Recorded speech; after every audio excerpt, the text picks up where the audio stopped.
This morning I'm going to talk to you a little bit about the timeline for the Farm Bill implementation.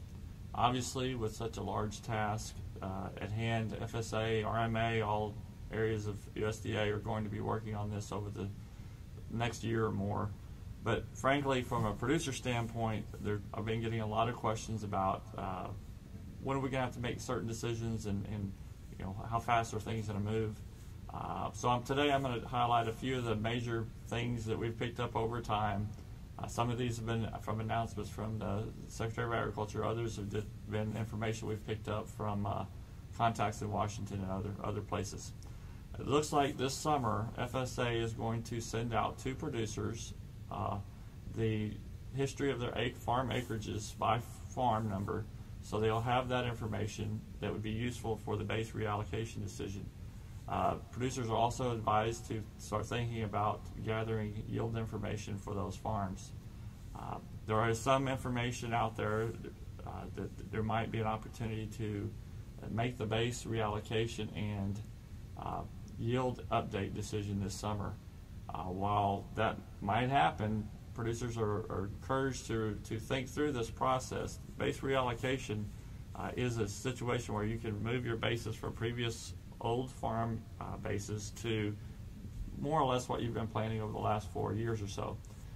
That decision is really going to be contingent upon whether you pick ARC or whether you pick a PLC for the different crops. So while you might have the opportunity to do that this summer, you might want to think about and do all those decisions together.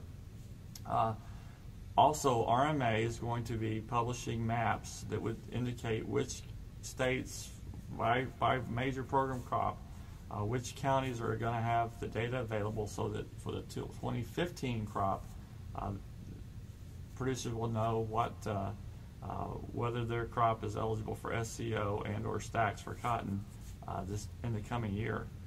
This is going to be very important. I have no information regarding exactly which crops are going to be, the data will be available, but more than likely, based on past experiences, the major program crops are going to be the first to come out and would be most likely available in 2015, with minor crops coming thereafter. Also, there is going to be likely, again I'm saying likely in a lot of places because we just don't know for sure, but there will very likely be a sign up this summer for cotton transition payments for this first year, so that the payments could be made at the end of the fiscal year as indicated in the bill.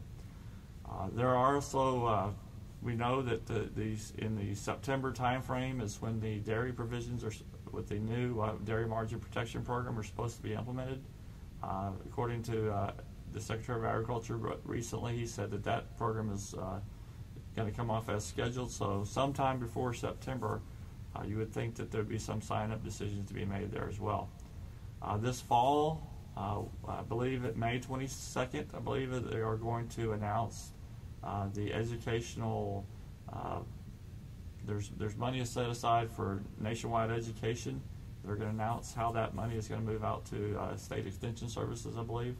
And there's also going to be money allocated to groups that have put together proposals for decision aid support systems to help make these decisions.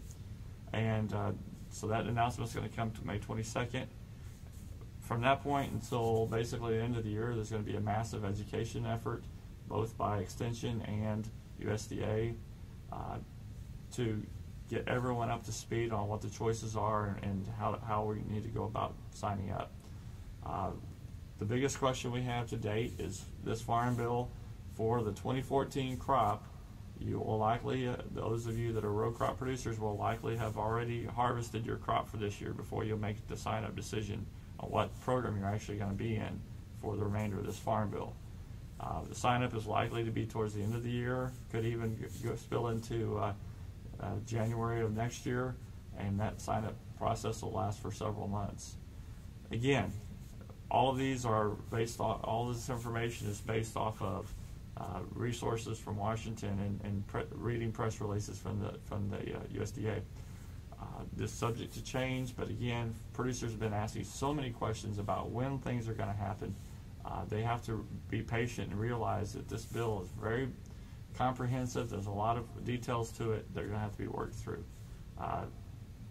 Again, producers are encouraged to contact us if you have further questions I can address in one of these podcasts, and we will see you next time.